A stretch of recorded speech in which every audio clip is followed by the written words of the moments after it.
नाक बंद हो जाना, सर में दर्द होना, आंखों के आसपास दर्द होना, कभी कभी नाक बहने लगती है या फिर रात के समय नाक बंद हो जाने की वजह से सांस नहीं ले पाते हैं तो सोने में भी प्रॉब्लम होती है।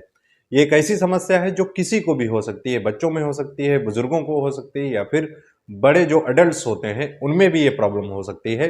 लेकिन ये ज्यादातर समस्या उन लोगों में देखी जाती है जिनकी इम्यूनिटी वीक होती है, यानी कि बीमारी लड़ने की जो क्षमता होती है, रोग प्रतिरोधक क्षमता जिसको बोलते हैं, ये वीक हो जाती है तो उन लोगों को ये ज़्यादा प्रॉब्लम होने लगती है।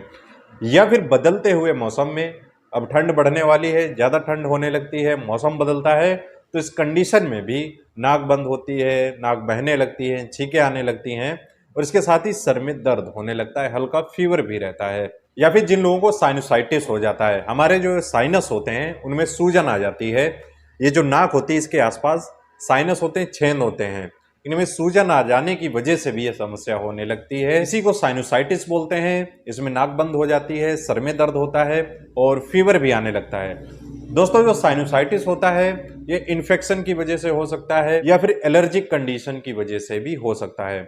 इन्फेक्शन जैसे कि वायरल इन्फेक्शन हो सकता है, बैक्टीरियल इन्फेक्शन हो सकता है, या फिर एलर्जी जिन लोगों में हो जाती है, जैसे धूल से एलर्जी है, ठंड से एलर्जी है, पानी से एलर्जी है या फिर किसी भी चीज से एलर्जी होने की वजह से भी लोगों में साइनोसाइटिस हो जाता है। तो इस कंडीशन में भी नाक ब्लॉक हो जाती है, सर में दर्द होने लगता है, कभी कभी नाक बहने भी लगती है। अगर किसी व्यक्ति को साइनोसाइटिस हो गया है तो उसको बहुत ही ध्यान रखना होता है। अगर ज्यादा पॉल्यूशन हो रहा है, धूल उड़ रही है, तो इस कंडीशन में उसको प्रॉब्लम और भी ज्यादा हो सकती है। अगर उसको ठंडे पानी से एलर्जी है, ठंडे मौसम से एलर्जी है, तो इस कंडीशन में भी समस्या हो सकती है। तो ऐसे लोगों को अपनी इम्यूनिटी स्ट्रांग करनी चाहिए, ज्यादा मात्रा में फ्लूइड इनटेक करना चाहिए, यानी कि पानी ज्यादा से ज्यादा मात्रा में पीना चाहिए। विटामिन सी के जो सप्लीमेंट्स होते हैं वो लेने चाहिए, या फिर जो फूड्स होते हैं, फ्रूट आते हैं, विटामिन सी भरपूर मात्रा में होता है, तो ऐसे फ्रूट्स का सेवन करना चाहिए।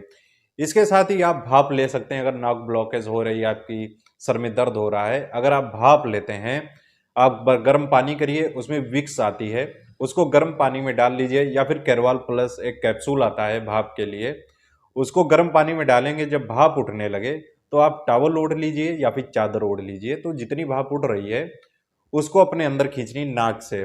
जब नाक से आप उस भाप को अंदर खींचेंगे तो जो यहाँ पे रूखापन आ जाता है, मॉइस्ट कम हो जाता है नाक में, वो दूर हो जाएगा, जिससे कि आपका जो नॉक ब्लॉकेज हो रही है उसमें रिलीफ मिलता है। तो भाप ले सकते हैं। इसके साथ ही आपको फ्लूइड्स ज़्यादा से ज़्यादा इंटेक करने हैं, गर्म पानी पीना है, आप ग्रीन टी ले सकते हैं, काढ़ा बना के पी सकते हैं। तो ये दिन में 3 से 4 बार तक आपको करना चाहिए। अगर आपको ज़्यादा समस्या हो रही है, ठंड ज़्यादा बढ़ रही है, तो इस कंडीशन में आपको ये सारी चीज़ें करनी चाहिए। इसके साथ ही आपको मेडिसिन भी लेनी चाहिए। अगर ज़्यादा दर्द हो रहा है, सर में दर्द के लिए आपको टैबलेट जरूर लेनी चाहिए। अगर आप ऐसी कॉम्बिनेशन की टैबलेट लेते हैं जिसमें कैफीन होता है, जैसे कि सेरिडॉन आता है, इसमें कैफीन होता है, दिन में 3 बार लेना चाहिए। और इसके साथ ही एंटी एलर्जिक कोई भी मेडिसिन लेनी चाहिए, जैसे कि लिवोसिट्रिजिन आती है, मोंटिलुकार लिवोसिट्रिजिन आती है, सिट्रिजिन आती है, या फिर एविल आती है जो फिनरामाइन होता है। इसका इस्तेमाल आप सुबह शाम कर सकते हैं।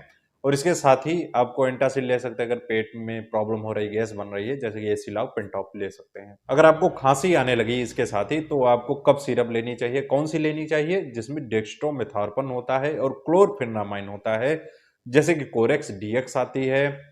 इसके साथ ही आप कब्जिन डी ले सकते हैं, डेक्स्ट्रोमेथॉर्पन होता है। तो इन सिरप को आपको गुनगुने पानी में डाल के 7 से 8 ml तक दिन में 3 बार तक लेना चाहिए, जैसे कि काफी अच्छा रिलीफ मिलता है खांसी में।